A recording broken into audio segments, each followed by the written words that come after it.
महाराष्ट्रातील प्रत्येक अपडेट जाणून घेण्यासाठी आजच मेट्रो रायगडच्या सोशल मीडिया प्लॅटफॉर्मला लाईक, फॉलो आणि सबस्क्राईब करा. ज्याचं जगणं, विचार, बोलणं सगळंच नाटक आहे असा रसिकांचा लाडका कलाकार, रंगभूमीचे बादशाह, मराठी रंगभूमीवरचा देखणा गोंडस, जबरदस्त प्रतिभेचा, सुरेल गळ्याचा, रसिकांचा लाडका अभिनेता प्रशांत दामले यांनी आपल्या प्रदीर्घ रंगभूमी कारकिर्दीतील 13,333वा नाट्यप्रयोग सादर झाला. ही ऐतिहासिक कामगिरी ठरली आहे. मराठी रंगभूमीला जागतिक स्तरावर नेणाऱ्या या कलाकाराच्या विक्रमी कामगिरीमुळे अलिबागच्या सांस्कृतिक इतिहासात सुवर्णपान जोडलं गेलंय. या अविस्मरणीय क्षणाचे साक्षीदार होण्याची संधी संपूर्ण अलिबागकरांना लाभली. प्रयोगाच्या मध्यांतरात प्रशांत दामले यांनी पीएनपी सहकारी सांस्कृतिक कला विकास मंडळाच्या अध्यक्षा चित्रलेखा पाटील यांच्या हस्ते मानपत्र देऊन सत्कार करण्यात आला. रंगभूमीवरील त्यांच्या अथक योगदानाबद्दल रसिकांनी टाळ्यांच्या गजरात त्यांना मानवंदना दिली. यावेळी शेकाप राज्य महिला आघाडी प्रमुख अॅडव्होकेट मानसी म्हात्रे, माजी नगरसेविका वृषाली दोसर, संजना कीर, विक्रांत बार्ड तसंच विविध क्षेत्रातील मान्यवर कलाकार, रंगकर्मी, सामाजिक कार्यकर्ते तसंच हजारो नाट्यप्रेमी उपस्थित होते. मान्यवरांनी आपल्या भाषणातून प्रशांत दामले यांच्या शिस्तप्रियता, सातत्य, साधेपणा आणि अभिनयावरील निष्ठेचं कौतुक केलं. अनुपस्थित सर्व रसिकांना माझा नमस्कार. अलिबागचं आणि माझं खूप जुनं नातं आहे बरं का. सासूबाई माझ्या बहिरोळे इथून गाव आहे, कार्लेखंडीतून इथून येताना कार्लेखंडीतून राईट मारला की आपण बहिरोळे गावात पोहोचतो. त्या बहिरोळ्यामध्ये मी अनेक वेळा येऊन राहिलेलो आहे. गावची हवा कशी आहे, गावची लोकं कशी आहेत हे मला खूप जवळून माहिती आहे आणि खूप आनंददायी ते वास्तव्य होतं बहिरोळेमधलं. एकतर हवा स्वच्छ आहे, माणसं स्वच्छ आहेत, मदत करायची असेल तर ओपन करतात, मदत करायची नसेल तर ओपनली सांगतात. म्हणजे आत बाहेर असं काही नाही, स्पष्ट स्वच्छ. त्यानंतर आवासला सुद्धा माझी छोटीशी एक जमीन होती, पण काही कारणामुळे मी ती खूप आधी म्हणजे 2005मध्येच विकून टाकली, कारण मला जाणं येणं फार अवघड झालं. आज संदीप गोठेकर हा गेले 1996 पासून आम्ही मित्र आहोत. आज 2025-26 झालेले आहे. तर ह्याने मला ती जमीन घेऊन दिली होती, ह्यानेच मला ती विकून पण दिली.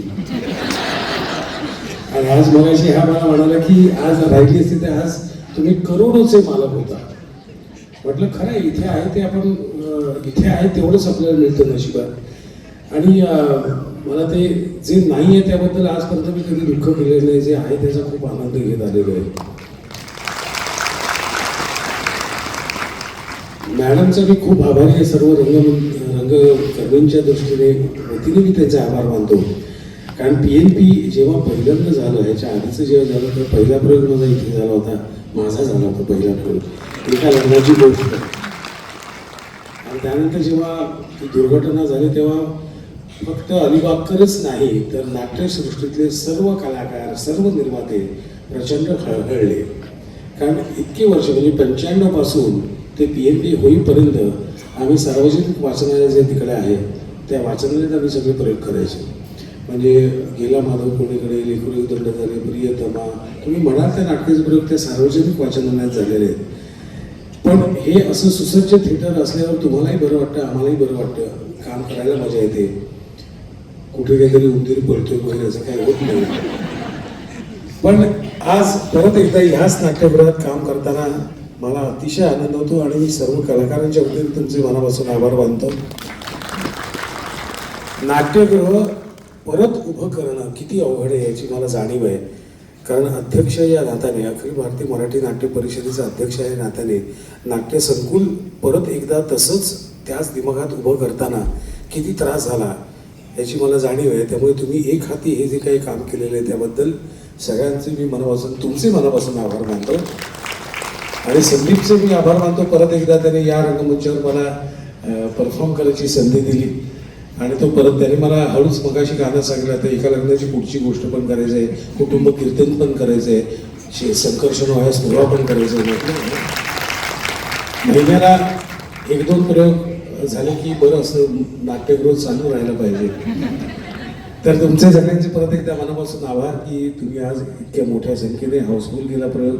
आम्हालाही मजा येते, तुम्हालाही मजा येत असणारच हे मी खात्रीला काय म्हणतो माहिती आहे का.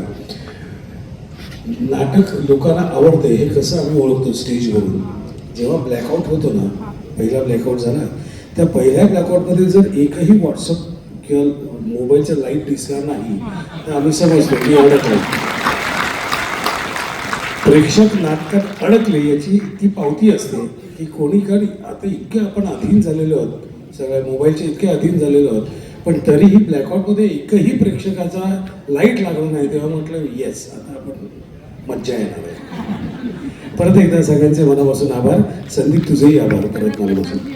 त्या मोठ्या कलाकारांबद्दल बोलण्याची सुद्धा माझं वय आणि मान नाही आहे, पण खरंच आम्ही अलिबागकर आणि PNP सांस्कृतिक मंडळ आणि हे रंगमंच भाग्यवान आहे की वर्ल्ड रेकॉर्ड नंतर पहिल्यांदा तुम्ही इथे आलात आणि आज एक मराठी कलाकार इतकं मोठं जगात नाव त्याचं होतं आहे आणि प्रत्येक शो त्यांचा हाऊसफुल आहे. तर खरंच PNP सांस्कृतिक कला मंडळाच्या वतीने आणि अलिबागच्या वतीने मी आपले मनापासून आम्हाला अभिमान वाटतो की असे कलाकार आहेत आणि हीच खरी शोभा आहे या रंगमंचाची. मी आपल्या मनापासून या ठिकाणी कौतुक करते, गौरव करते आणि असेच तुम्ही अजून मोठे वर्ल्ड रेकॉर्ड इथे कराल आणि खूप खूप शोज आमच्या अलिबागमध्ये कराल ही या ठिकाणी इच्छा व्यक्त करते आणि माझे 2 शब्द संपतो. Subscribe now and press the bell icon. Never miss an update.